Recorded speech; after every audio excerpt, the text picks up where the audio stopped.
Sobat Giziners, kembali lagi dengan Nutritalk Update. Dalam video kali ini, aku akan membahas tentang gastroesophageal reflux disease atau yang sering disebut dengan GERD. Bagi masyarakat umum, sering menyebutnya dengan asam lambung. Untuk data epidemiologi GERD di Indonesia, prevalensi GERD pada pasien dispepsia yang menjalani prosedur endoskopi adalah sebesar 32,4%. GERD adalah suatu keadaan terjadinya reflux cairan asam lambung ke dalam esofagus.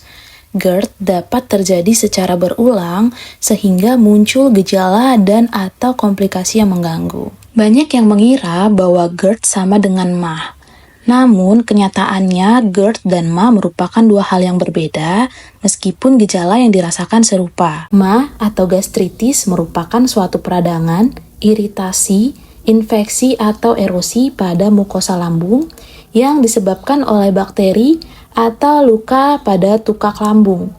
Sedangkan GERD terjadi karena asam lambung dengan derajat keasaman yang tinggi yang naik ke saluran esofagus. Pada proses pencernaan normal bagian bawah esofagus merupakan tutup atau yang disebut dengan tonus ileus atau yang disebut dengan lower esophageal sphincter, terbuka pada saat kamu menelan sesuatu menuju lambung. Setelah makanan masuk, secara otomatis otot tersebut akan kembali menutup untuk mencegah terjadinya makanan dan isi dari dalam lambung naik kembali menuju kerongkongan. Sedangkan seseorang yang mengalami GERD alias melemah atau tidak berfungsi dengan baik, sehingga makanan dan isi lambung naik kembali ke esofagus atau ke kerongkongan. Akibat naiknya asam lambung akan mengiritasi dan membakar esofagus atau kerongkongan sehingga menimbulkan rasa panas pada dada atau heartburn sampai bagian dalam leher bahkan tenggorokan. Gejala umum yang terjadi ketika seseorang mengalami GERD adalah yang pertama heartburn atau rasa terbakar di daerah epigastrium, regurgitasi asam yang mengakibatkan rasa pahit di mulut, mual, kembung, cepat kenyang, bersendawa, sulit menelan, dan nyeri saat menelan atau disfagia, batuk yang tak kunjung sembuh, dan suara serak. Faktor pemicu terjadinya GERD adalah yang pertama pola makan.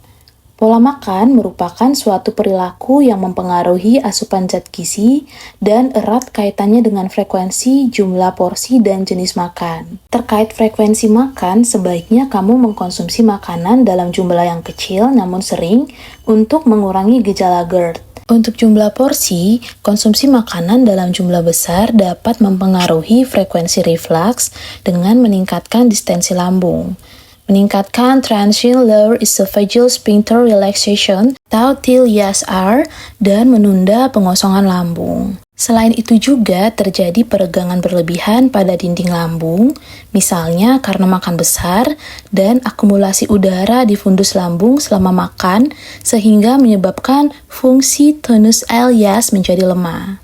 Sebaiknya konsumsi makanan dalam jumlah yang kecil. Untuk jenis makanan dan minuman yang perlu dibatasi dan tidak disarankan untuk dikonsumsi secara berlebihan, kita bahas satu persatu. Makanan yang mengandung karbohidrat tinggi, contohnya adalah tepung, jagung, ubi, singkong, talas, beras ketan, dan beras merah. Hal ini menyebabkan saluran pencernaan memproduksi gas berlebih saat karbohidrat dipecah menjadi energi.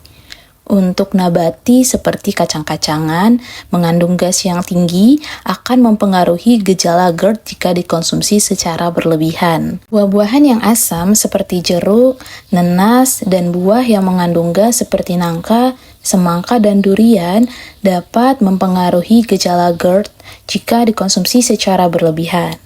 Untuk sayuran yang memiliki gas seperti semua jenis golongan sawi, selada, brokoli, tauge, kangkung, dan yang lainnya juga dapat mempengaruhi gejala GERD. Informasi tambahan terkait makanan dan minuman yang memicu GERD adalah Mengkonsumsi makanan yang tinggi lemak, terutama yang mencakup gorengan atau makanan berminyak. Mengkonsumsi makanan atau minuman asam dengan pH rendah atau makanan pedas yang mengandung capsaicin yang dapat merangsang mekanoreseptor di esofagus sehingga menimbulkan gejala yang tidak menyenangkan. Konsumsi makanan pedas secara berlebihan akan merangsang lambung untuk berkontraksi dan kandungan bubuk cabai tersebut dapat menghilangkan sel epitel pada lapisan mukosa. Apabila mengkonsumsi makanan pedas lebih dari 1 kali dalam seminggu selama minimal 6 bulan dan dibiarkan berlangsung lama, maka akan menyebabkan iritasi pada mukosa lambung dan konsumsi makanan asam dapat merangsang produksi asam lambung. Yang ketiga, minuman berkarbonasi mengandung gas dan memiliki pH asam. Bila gas berlebih di dalam lambung, maka akan memperberat kerja lambung dan melemaskan tonus Elias. Keempat, kafein di dalam kopi berefek meningkatkan sekresi gastrin sehingga merangsang produksi asam lambung. Teh mengandung tanin yang efeknya dapat menimbulkan masalah pada lambung. Faktor selanjutnya adalah kebiasaan merokok. Kandungan rokok yaitu nikotin dapat mempengaruhi tonus Elias sehingga tidak berfungsi dengan baik atau melemah. Stres juga dikenal sebagai faktor resiko yang menyebabkan GERD karena dapat menyebabkan ketidaknyamanan pencernaan. Stres emosional pada seseorang dapat meningkatkan produksi asam lambung dan memperburuk GERD. Ketika stres terjadi, besar kemungkinan terjadinya penurunan fungsi otot sphincter atau Elias esofagus di bagian bawah. Stres terjadi, kinerja otak yang berpengaruh bisa mengubah reseptor rasa sakit sehingga tubuh lebih sensitif terhadap peningkatan kadar asam lambung. Kebiasaan tidur dalam 1 jam setelah makan diduga juga dapat menyebabkan sekresi asam lambung dan menurunkan tekanan Elias pada posisi berbaring. Sebaiknya hindari tidur setelah makan. Makan minimal 2-3 jam sebelum tidur. Beberapa catatan dalam memilih bahan makanan yang aman buat lambung. Yang pertama, mengurangi makanan terlalu asam, bergas, dan berbumbu tajam seperti cabai, lada, dan merica.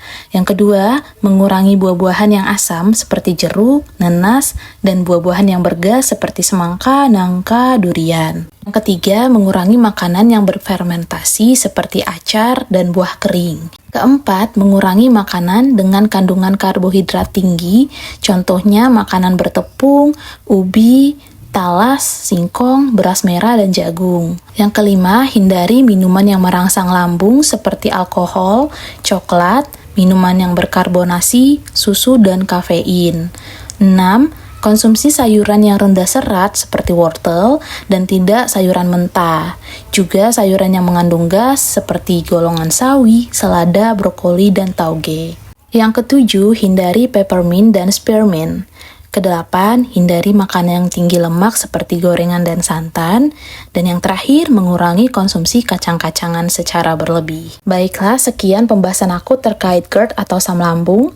Kamu dapat menyimpan video ini dan share ke teman-teman kamu yang mengalami gejala yang serupa dengan kamu. Dan jangan lupa untuk subscribe agar kamu tidak ketinggalan berita penting lainnya. Dan yang terakhir, kamu boleh like video ini dan komen berisikan pengalaman kamu atau boleh juga memberikan masukan terhadap video ini. Thank you for watching. See you the next video. Bye-bye.